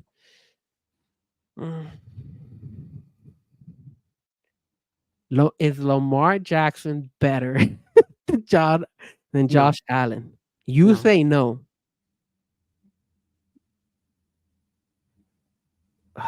Man, this is tough for me, man. Because they're both very similar quarterbacks. And I'm not a hater when it comes to movable quarterbacks. I'm not. I'm also not a hater if they are not the best throwers when it comes out there. Okay, we'll do this. You don't have him in your top 5. You say he isn't. I say he is. I think he's better than than Josh Allen, in my opinion. I think he is. So we got Patrick, we got Joe on my side, and I got Lamar. All right, the next person, Tua. Is Tua better than Josh Allen? No. I don't think Tua's better than Josh Allen. I'm trying to think. Tua's top 10 right now in the NFL, but is Tua's top 10. is he better than Josh Allen? Nah. Okay. Who else is another quarterback besides Patrick Mahomes and Joe Burrow that could be better than Josh Allen, in your opinion? Anybody else that you can think of? Kirk Cousins. Are you joking? I think Kirk Cousins. I would even say Lamar Jackson is better than Kirk Cousins, in my opinion. Nah. Wow. You got Kirk Cousins in your top 5? He's better than Josh Allen. He's better than Josh Allen? He's better than Josh Allen, yeah. Okay, so I'll put Kirk Cousins on yours. Okay. All right. I mean, I respect that. I don't think he's better than I don't think Kirk Cousins is better than Josh Allen. I gotta have Josh Allen respect. Next person, who else is out there? I'm trying to think of any other quarterback that I could think of. I don't think the Dallas Cowboys quarterback is better than Josh Allen. Aaron Rodgers, all time, yes. But if we're looking at present time, I think Josh Allen is way better right now than this guy, than the Jets quarterback. Trying to think who else is out there. I'm looking at the Texans quarterback. Yeah, but he's too fresh. He's too fresh right now. You don't think he's CJ Stroud, right? You don't think he's already surpassed or at least had a better season than Josh Allen? Rookie wise, yeah, but so he's too fresh. I could agree with you. He's too fresh. I'm trying to think who else is out there. Kyler Murray. What about Matthew Stafford? You think Matthew Stafford is better than Josh Allen? And Jared Goff. Because I kind of look at Matthew Stafford and Jared Goff right there. I'll do that. I'll kick out Kirk Cousins and I'll put Matthew Stafford as my number 3. Okay, so Matthew Stafford for you. You know what? I'm gonna go as far as saying that I don't have anybody else better than. I think those 3 guys are better. I think Josh Allen is number 4 in my eyes. Number 4 for me is probably. I got Josh number 4. just I'm trying to look at who else is out Oh, there. number four for me will be Lamar Jackson, and then number 5 for me would be Josh Allen. So you do think Lamar Jackson is better than Josh Allen? Because you were saying no. Okay, so then you know what? You're right. So yeah, Josh Allen's probably number 4, and Lamar Jackson's number 5. All right, so Lamar number 5. All right, that's not bad. That's not bad. I mean, like we both agree that he is top 5 though. Josh Allen. Yeah, he's At top this 5. time, present Josh time, he's top 5. Yeah, I Yeah. agree. I agree so too. I think the guy, he's top 5. He's earned it. Let's see what it says. Anything else in the chat? Yes, you are. Oh my god. Yes, you are a Tua detractor. Good day, sir. Sean, I am not a Tua detractor. I don't know what he's talking about. And then Cat for Life, I love this show, bro. Did I just piss off Sean? I think I pissed off Sean. I still love you, Sean. I'll see you. I'll see you next Tuesday when we got to do the wrestling show. Number 2 and number 3 are always a big debate. That's true. And nope. Josh is Tua's daddy. That is a good point. You have to go that route. And then the last one, it sucks, but Josh is hell of a good. Yes, with all due respect, I think. I think at the end of the day, Josh is a top 5, and I think Tua's top 10. I think Tua fits in the top 10. I'll give Tua top 10. I think he's in there. He's not top 5 though. I still think when you add all, he's top 8. sir, let's not go that route, because we're gonna go ahead and we're gonna have we're gonna keep going with the Dolphins topic. Let's switch it up and let's talk a little bit Miami Heat here. And the reason I want to talk Miami Heat is because there was a report that came out. Basically, the Philadelphia Insider went ahead and mentioned that there is a very good chance that the Philadelphia 76ers are going to go after Jimmy Butler if they can't get Paul George, right? Jimmy Butler right now, he's under contract for $48.8 million next season. So just a little bit under 50. He does have a player option for $52.4 million in 2025. So he could pick up that option if the Heat decide to pick it up. And then per reports, it's basically saying that Jimmy Butler wants a max deal, $113 million for 2 years. So basically what he wants is $56 million. Sir, he's asking for way too much money, man. More than Tua Tagovailoa, bro. How dare he? Tua's asking for I think Tua's asking for somewhere around 55. Jimmy's asking for 50, he's asking for 56. Woo, that's crazy. All right, sir. Talk to me, man. Should the Miami Heat go ahead and trade him? Should the Heat move on from Jimmy Butler? Sure. No. Why not? I think we gotta continue working on with what we have now. It's another year. I feel like once Jimmy leaves this team, then that identity kind of just disappears. He's the face of this organization for the past 6 years, most. And you and I spoke about it a little bit earlier today, and you were giving out good points. You know, the East right now, we really thought the East was gonna be, you know, this massive juggernaut, and everyone was gonna battle each other out. But in reality, look how Boston kind of, I don't want to say they got an easy route, but look how it was effortless, bro. They literally did everything in less than 25 games. So would I be opposed to, you know, trading him? Yes, I would want him to stay here, retire as a Heat fan, retire as a Heat player, and show these next and coming talents that we're not the type of organization that we're gonna, you know, use your services and say goodbye. We kind of did Dwayne Wade dirty a couple of years ago, so I hope the Heat don't do the same mistake. Sir, I have to agree with you 100%. I am starting to see a trend going on X of people talking and saying, let's get rid of Jimmy Butler. And the chat is even mentioning it. Hell yeah, yes. If they can't get a pack of bubblegum, then take it. I'm going to tell you something. Why? Why are we going to get rid of Jimmy Butler? Oh, you know, he got hurt. Heat culture has been, messed up. He doesn't put the much effort. He only cares about the playoffs. Let me ask you something, guys, and I'm gonna give you this.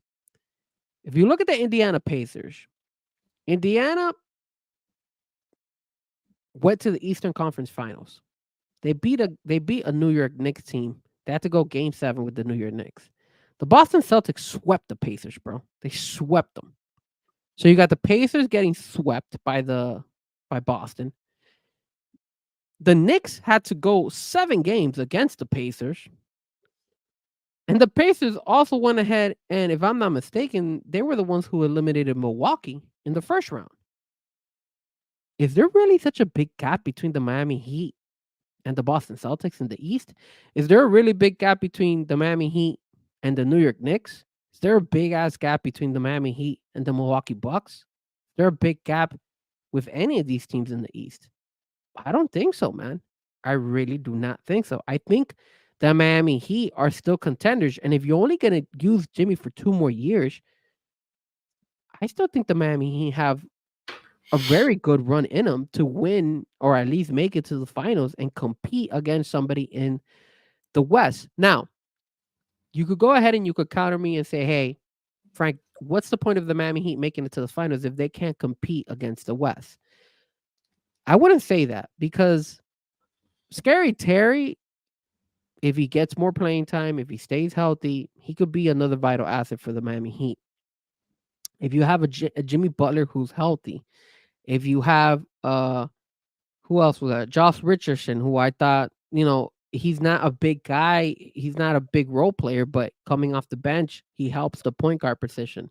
If you get Caleb Martin getting hot, if you get possibly a second year for Jaime Jaquez, are we really that off from actually being able to compete? And remember, in the best of 7 series against the West, and if they're duking it out like they are over there, you don't think that the Miami Heat have a very, very good shot at actually going ahead and competing and actually winning?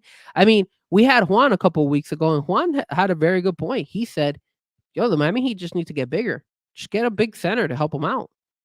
And if you put a big center in there, hey, it's all ball game. And maybe he's not that off.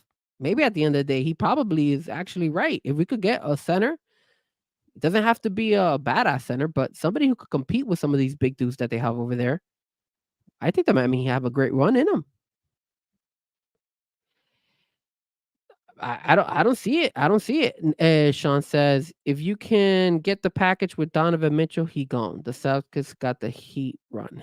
I mean, if you could get Donovan Mitchell and you have to give up Jimmy for that, I would take Donovan Mitchell because Donovan Mitchell's younger, and I do feel that Donovan Mitchell, we gave Jimmy the time for him to go and try to get us another superstar, and he hasn't been able to do that. So that I agree with. If you could get Donovan Mitchell and you have to let go of Jimmy for him, I would do it as well because I do feel Jimmy, you only have 2 years with Jimmy when you have Donovan Mitchell, and you could have at least a good 3 or 4 or 4 or 5 more years. Liquidity. Now is the time to build a team and keep our pieces. Jimmy has somehow possibly provided the opportunity. Take it. And then Sean says, but for 56 million per year, I agree. That's the only thing I agree with him. And Nick, I think you agree as well, right? You don't think Jimmy deserves the max, right? 56 mil? Nah, man. I mean, we kind of gave him a lot of money. I don't know why. I get it. I mean, it's a business move. I respect that. But come on, Jimmy. You have to understand that not even the big three got that type of money. So, come on. Come on, bro. I get it. It's different times. It's almost 10 years ago or 12 years ago. But still, come on, Jimmy. You say you don't care about being called a Hall of Fame. You say you don't care about being an All-Star. You say you don't care about the season. Well, then how about you don't care on sharing some change and letting people come in and you feel me? You're preaching all this shit about, I don't give a fuck about my image and all that bullshit. All right, well then how about you don't give a fuck about some of that money? We already paid your ass, so go out there and help the team out, bro. That's a very good point. I agree with you 100% on that one. And no doubt, rights, he do not owe Jimmy a golden parachute. I agree with that, man. They don't owe him. I do like the Heat culture. I do think the Heat should keep him, but for the right price. I think that's always been the case.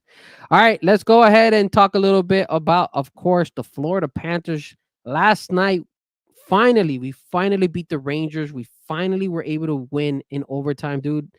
Big game. The New York Rangers were 4-0 in overtime games in the playoff, bro, and they finally beat them. Hell of a win. There's one thing I don't like about these New York Rangers, and it always scares me, Nick. And I'm gonna be honest with you, bro. Is that one player that just he is being a pain in the butt, and that's that guy Lafreniere. I think that's how you pronounce his name.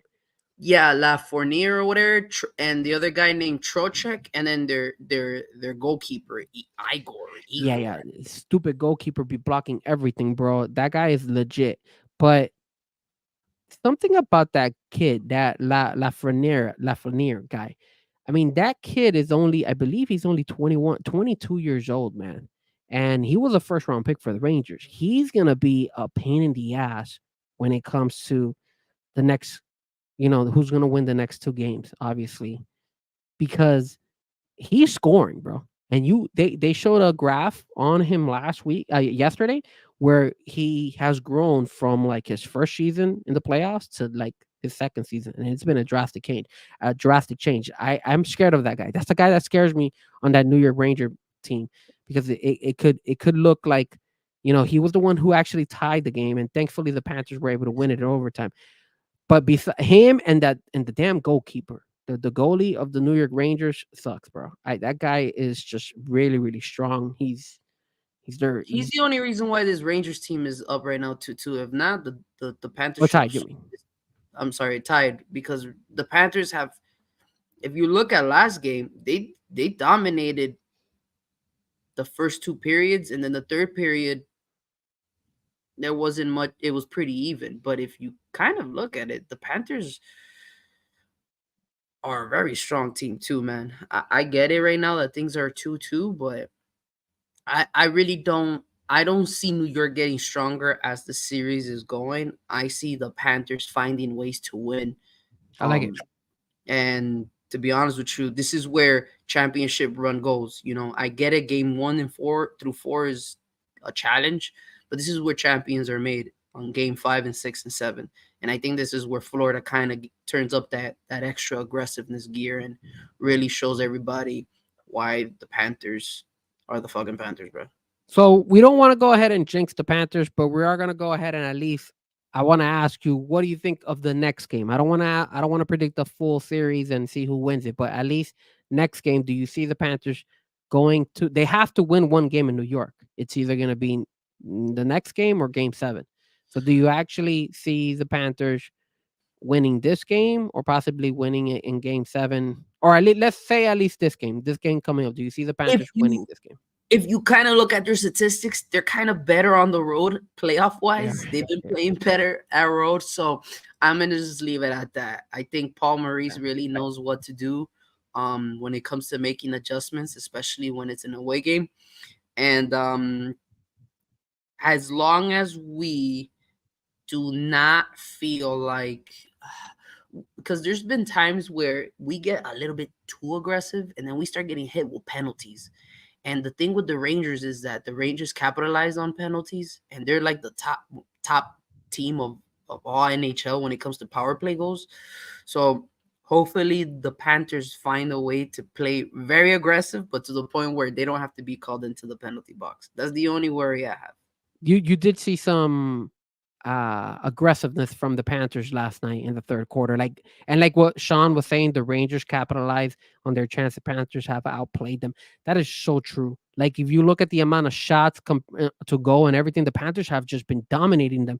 It's just the one-on-one here and there is where literally the Rangers have actually kind of like scored on us, and you're like, damn, dude, like we're putting so much effort, we're putting so much shots on goal. And like you said, that's where I agree with you that goalie from the New York Rangers, Shesterkin, I forgot, Igor Shesterkin or something Igor, like that. Igor, yeah, we'll just call him Igor. Igor just keeps blocking everything. God damn it! I mean, look at the 2 goals that they had to make, bro. Like it literally had to go through his freaking right foot to get in, and then the second goal was actually up in the air. He was able to the Panthers were able to flick it inside. If not, dude, it wasn't easy goals. Both of them had to be worked on. The final the overtime goal was a pretty good shot, but before that, those two other goals, man, and you could tell Barkov, dude, Barkov. Even though Barkov got the two assists, Barkov struggled, bro. There was a lot of one-on-one with Barkov and the goalie Igor, and Igor beat him. He wasn't getting in. So it just sucks, man. He's a very strong goalkeeper. I just hope the Panthers can squeeze out a win um, for game. What this would be Five. game five. So and then hopefully close it out here in Sunrise in game six. All right, sir. Last topic of the podcast, and that is, of course, soccer and the news that is flickering right now. A couple things. So, first and foremost, we got breaking news that Barcelona has signed their new manager, Hans Flick. Hansi Flick is his name. He is actually the new Barcelona coach, sir. Talk to me, man. What do you think about this guy? And do you think he's gonna have success in Barcelona? Um, German football has always been an interesting tactic. And having to transition from German to now Spaniard football, to be honest with you, I really don't think they're gonna make any positive uh progress with this guy. Hope I'm wrong, but from the looks of it, this just looks like another Barcelona move. I mean, I don't know if you recall a couple of episodes, maybe episode 2 or 3 or 4, when they were flirting the idea of having to sack Xavi. Barcelona and Real Madrid are known to switch their coaches out year in and year out. Actually, more than the Dolphins, crazy enough. But yeah, so let as a Real Madrid fan, hopefully this is a turmoil, and this guy sucks just like every other one that they've tried to bring in. But when it comes to as a Barcelona fan, obviously you would want this to be the key to their success. Even though I think what they just did was throw out the key that was giving them the success, but they just wanted to open up more doors. And Barcelona is very desperate sometimes, just like Real Madrid. Real Madrid, they have one season that they don't win a trophy, and they're like, "Oh my God, it's the worst season ever," even though they won a Champions League or a league the year before. It's just ridiculous. Yeah, and here our boy Fabrizio Romano goes and quotes Hansi Flick, the new coach of Barcelona. I'm proud to be a Barca. It's a wonderful and incredible club, really. We share the same vision, possession, and quality football. Barca has La Masia. I think I said that right. One of the Yeah. best academies in the world. So our mission is to improve all the players. And they do have a great academy. I can't knock them for that. That's absolutely true. To give you guys a little bit of background of who this Hansi Flick guy is, Hansi Flick. He basically was the Germany's head coach. He had 25 games with them as a head coach. He had 12 wins and 7 losses, 6 draws. Before that, he was the Bayern Munich head coach. He had 86 games with Bayern. He won 70 of them. He lost 8 of them, and he tied 8 of them. And then before that, he was also the assistant manager to Bayern Munich. So basically, he was the assistant. Then he got promoted to manager, and then he was the manager for Germany. I don't have much to say on this guy. I don't know too much about him. I know word on the streets that Germany has gone down. The national team has gone down. So I don't know if maybe he was part of it or not for their like downfall a little bit. But it wasn't a great sign when it came to his record in Germany. It looked like he had a pretty solid run with Bayern, and only time will tell, man. I really don't know if it's gonna pan out. I hope that they don't. I hope they don't regret letting go of Xavi. That's as much as I'll say on that one.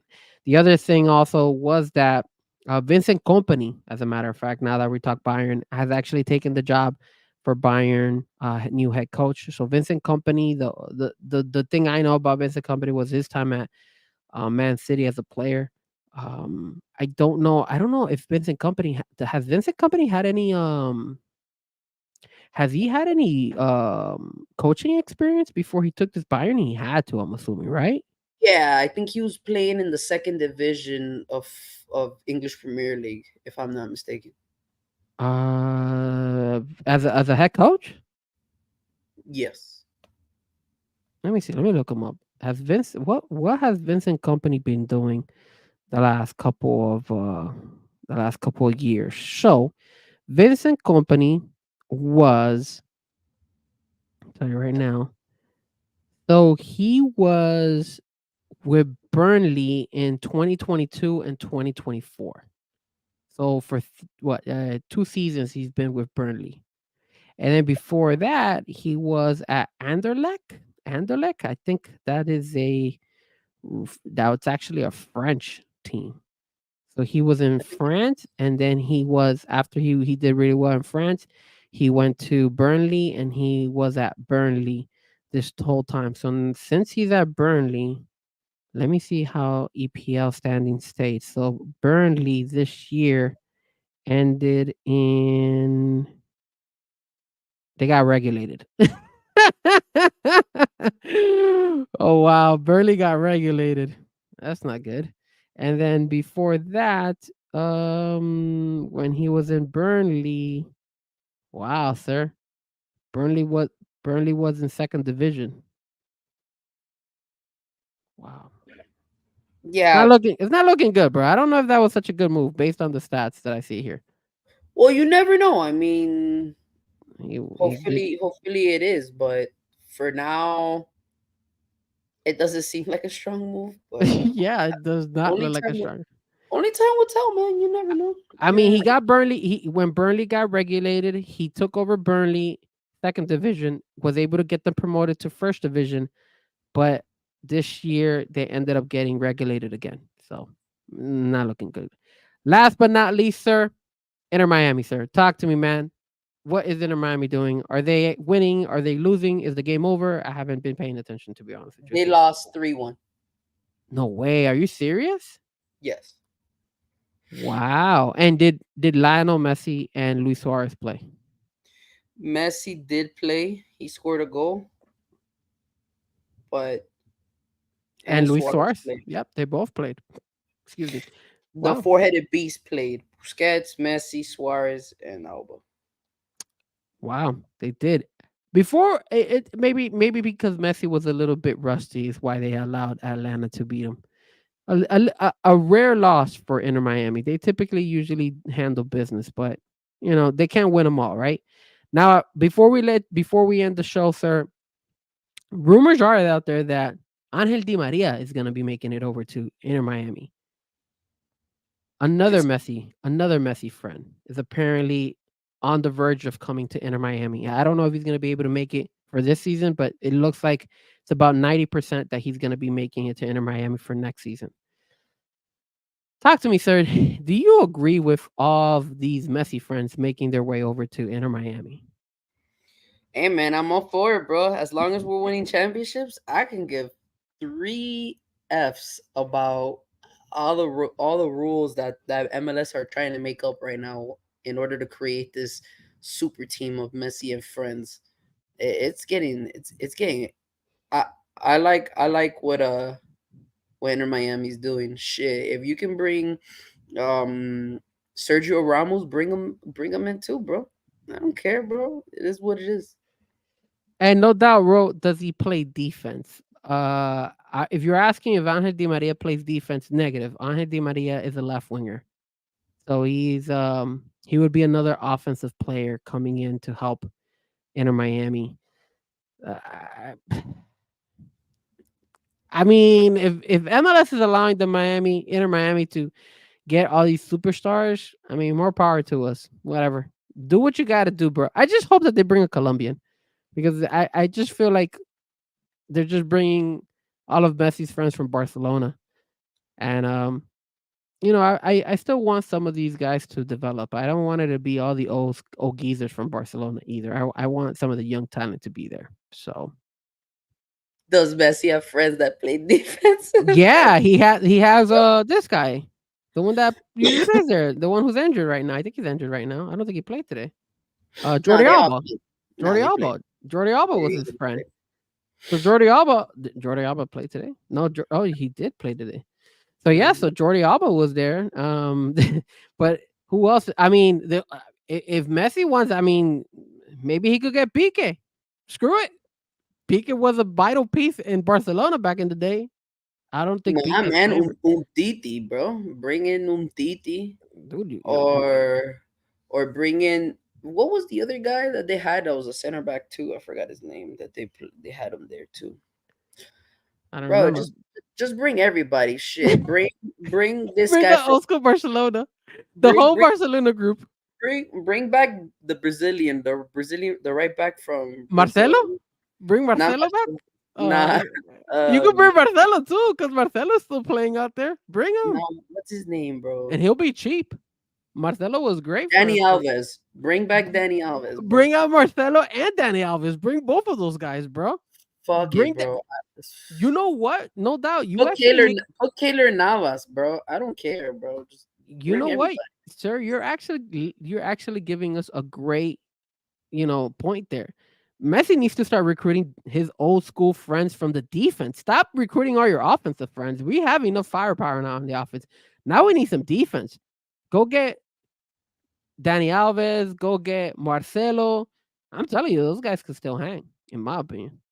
Hey man, Um, if they don't want, what was this guy? Not Puig. I forgot the other guy, the young guy from La Masia that he played last year. I forgot his name right now.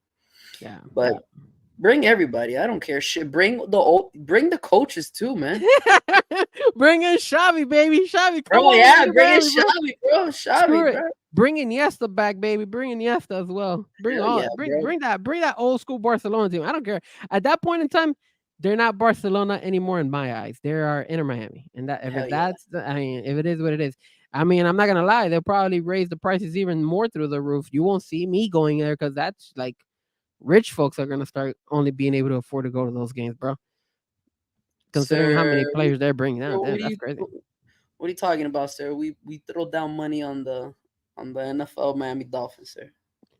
Yeah, but even the Miami Dolphins, yeah, but we've been season ticket holders for a while, so we still get a pretty good price for it. Not like Inter Miami, bro. Inter Miami is just ridiculous right now. That's some expensive ass stuff. But again, I mean, I'll be a fan. Maybe Inter Miami one day will hire me as their. Schweinsteiger.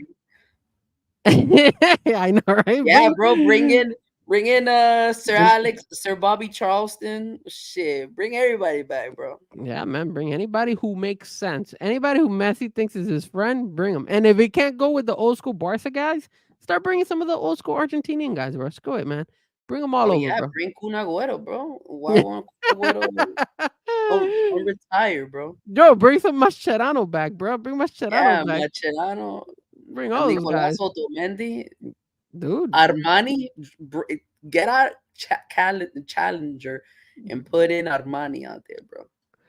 Crazy, sir. Crazy. All right, sir. Well, sir, that is up. We're up. We went a little bit further than we wanted to. We get intense when it comes to the Dolphins. But, sir, talk to me. Anything you want to say before we head on out, sir?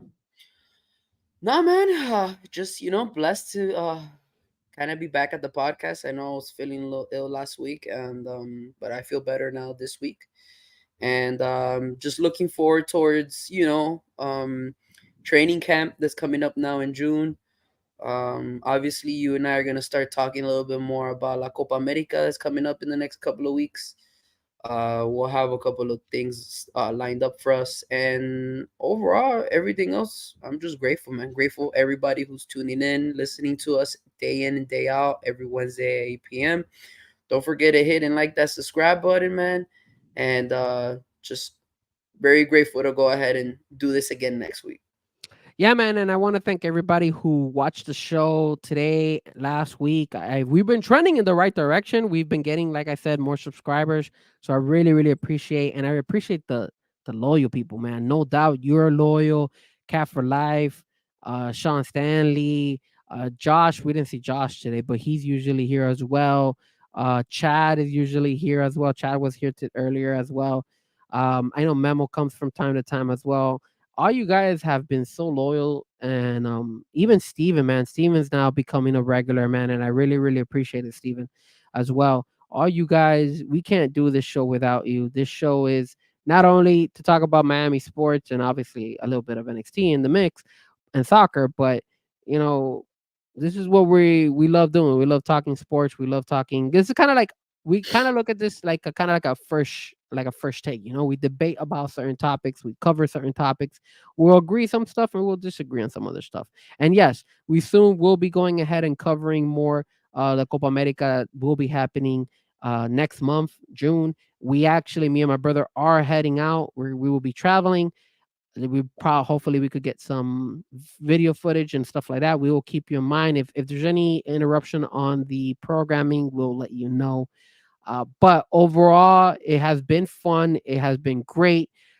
I really, really appreciate it. Don't forget to hit the like. Don't forget to subscribe. Don't forget to share the stream. Everybody on X, on Twitch, on Facebook, on YouTube. We love you all. We'll see you next week, 8 o'clock. Let me talk to you. For my brother, DiTrapio, for myself, Frankie Fresco, thank you so much. And go Panthers. Let me talk to you. The biggest icon in wrestling.